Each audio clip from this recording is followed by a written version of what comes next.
Welcome to the Gangsta Rap Odyssey. I am your host, the OG Megatron. The year is 2001, and the East Coast is killing it. We got Nas, the Rough Riders, and Ja Rule just dominating the streets. You know, some things never change, though. And what makes this year just like any other year? It's easy, man. Too Short is in the universe. And Too Short is always coming out the record no matter who's on top, man. Southwest or East, you can count on Too Short dropping a dope record like clockwork. Today we're going to be reviewing Chase the Cat. This is his 13th album. And, you know, we kind of ask ourselves now, like, after 13, man, is it still dope? And how does it rank among his best, you know? Is the album even dope? You know, we see that Ant Banks is on here. He's kind of taking a back seat. And he's just kind of mixing for the most part.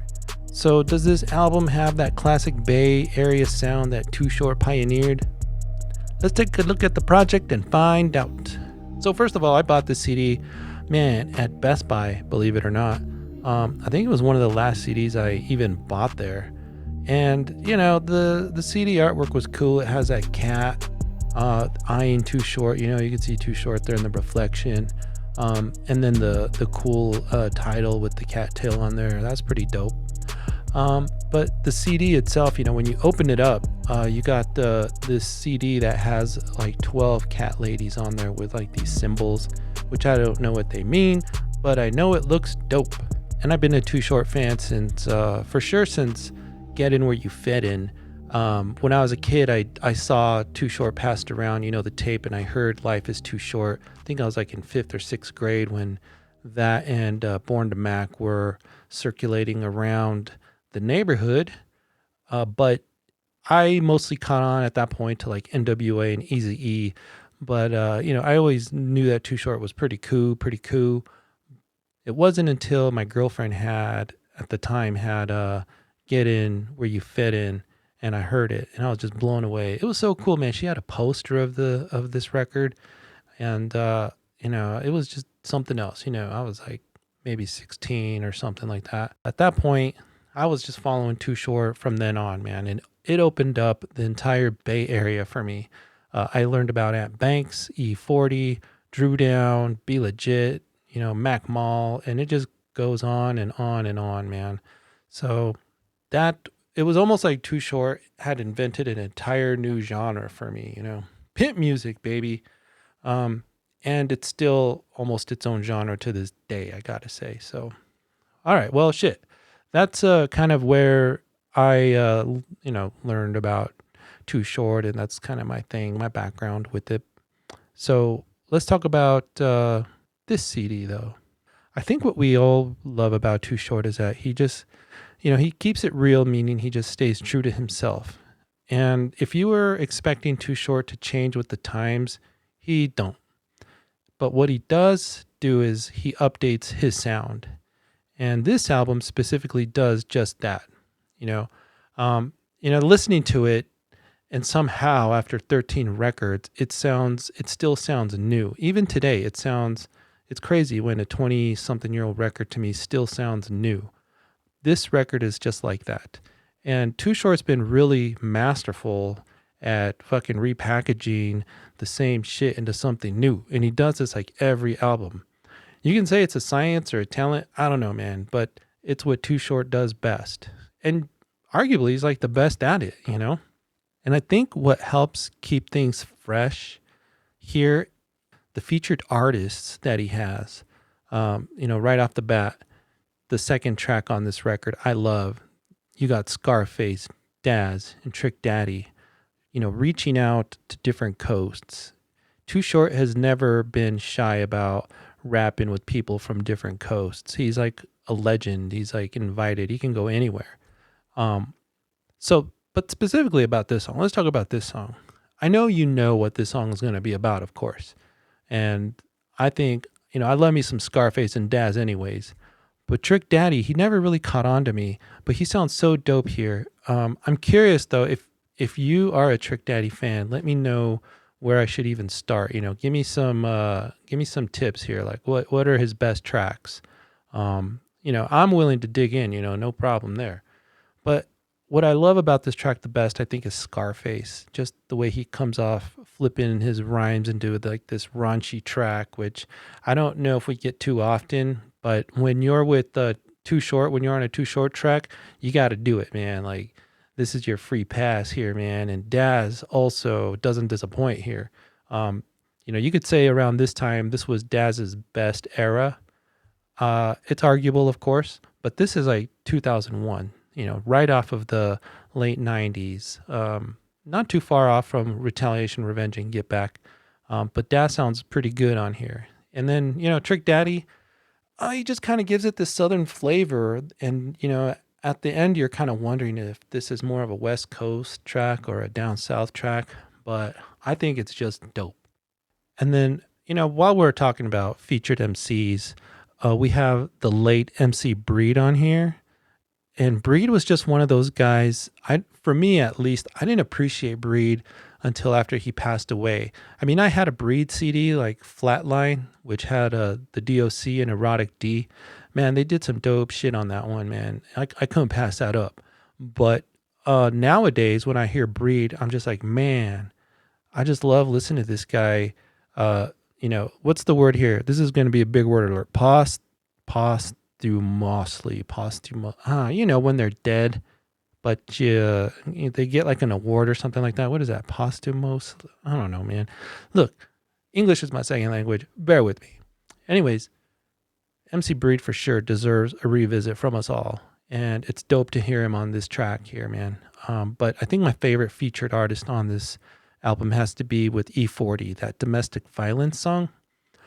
It's just classic to hear two Bay Area Mount Rushmore faces, and I wish that Be Legit was on this track, but it's all right because he comes later and he sounds hella dope on what's an obvious Ant Banks beat. But man, E40 and Too Short just have like this obvious chemistry that they've had for years. I love this track. But speaking of Ant Banks, like he's kind of just reduced to mixing on this album, which is kind of cool. I mean, he does have production credits on one track, but instead of like producing the entire CD, he's just like mixing it. It's kind of neat though, because you can still hear his influence on these songs, on a lot of them, but it's a mystery of like how much work did Ant Banks actually do on this record, which doesn't really matter because the beats were dope anyways. But, Ant Banks is really hard to duplicate, but when you hear him, that's Ant Banks. So the beats though on the record, the rest of them, they sound pretty dope. They sound fresh and they're like they were made for this album, which just means that it wasn't like leftover bullshit from reject tracks in the past or anything like that. I could be wrong because I wasn't there, but I think that everything was really just made for this album. I mean, the other producers that we got on here, of course, we got Daz Dillinger on track number 2. We got Tone Capone on that last track. Jazzy Faye, steps in. And then Spearhead X, who did some beats for De La Soul and Fresh Prince. Looking at that, you can say that we got some expensive beats on here. So it's a dope effort, man. The music is good. But what about the lyrics? Well, to the credit of Too Short, I think when I heard this from beginning to end, it felt like I walked out of a movie, and that's the sign of a good record. And it's ironic because Too Short is never really mentioned as one of the best story writers in hip hop. I don't know, maybe that's unfair. I mean, he's got Freaky Tales, Blowjob Betty, and so forth. I think he's just as creative as they come. You can even say that even though he's one track minded, he's the best in this lane. That X-rated shit. He's the guy that I don't know if you want to. Can we say that he's the godfather of it? Like he authored it. I mean, he has a different style than Two Live Crew, so maybe it's fair to call him the godfather of X-rated rap. I don't know, man. You tell me, man. He's definitely taken ownership of it and never changed his style in like, oh my God, do I want to say 30 years already? It's crazy. So, what's the fucking story on Chase the Cat? What is that story? I looked at it, listened to it, and thought, all right, this is about pimping, sex, history, and even love, believe it or not. And then the album ends with, some encouraging track to like don't ever give up, and that's all right cuz Short's done that before in the past and he's got his own style for it. He's got this formula for serving pimp music, and it's like new and improved every time, like a new model car.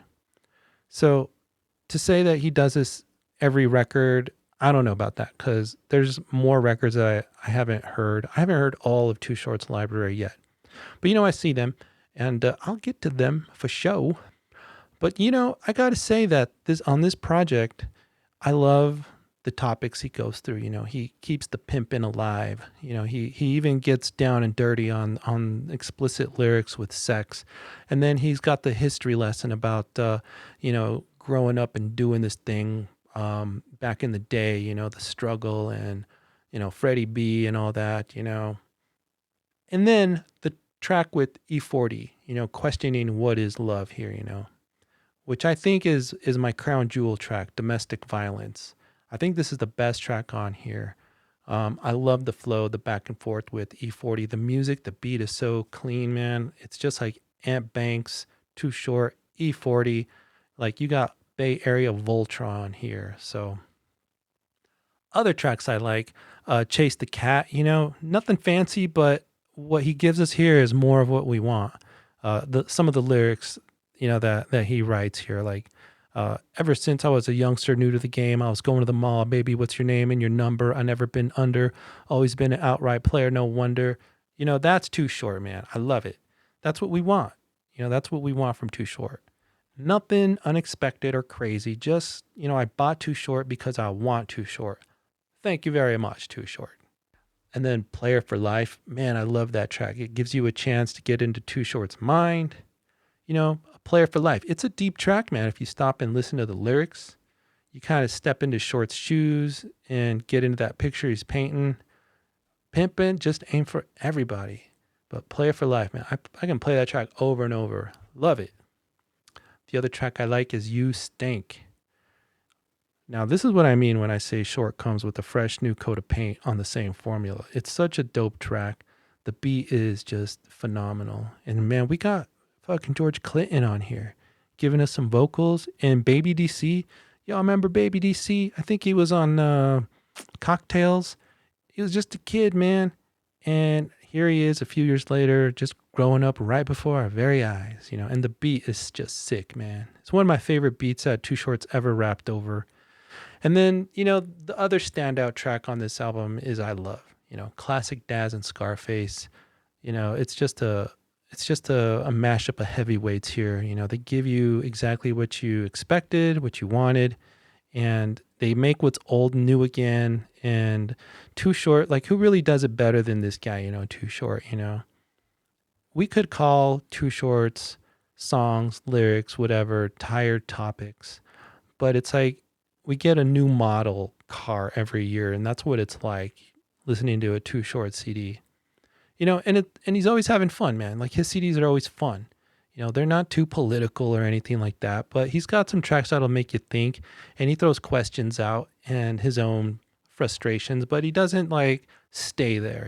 He gives us this escape, and I think that's what makes Too Short's records so successful and just a blast to listen to every fucking year because he's dropping another one. So the secret to Too Short's Fountain of Youth, I think, is the amount of feature artists that he actually has on his albums and his willingness to like get out there and hire another producer, not just stick with like one. Because I think he feeds off that energy of these guys. And then at the same time, he's given away this game to these guys that are willing to step in the same room with him and adopt it. And everybody just sounds dope in that mix. And this has got to be the key to Too Short just going strong after 30, man. I mean, what is he on now? Mount Westmore? And I think he just dropped a new single, man. The dude is busy and he still got it, man. It's crazy. Chase the Cat. The album has some bangers on it as a whole. It's a dope album to have. And I really think it's underappreciated in the discussions of like the Too Short anthology. There's a few tracks that I don't really care for, but that's just me. Like there's a track with Eric Sermon, and I'm kind of new to Eric Sermon. Don't hate me. I just started digging into some Eric Sermon because I got into some Redman last month. So, I'm getting there, man. Slowly, slowly, I'm getting there. But even now, I still don't really. It's not my favorite track on here. It kind of keeps, tracks like that.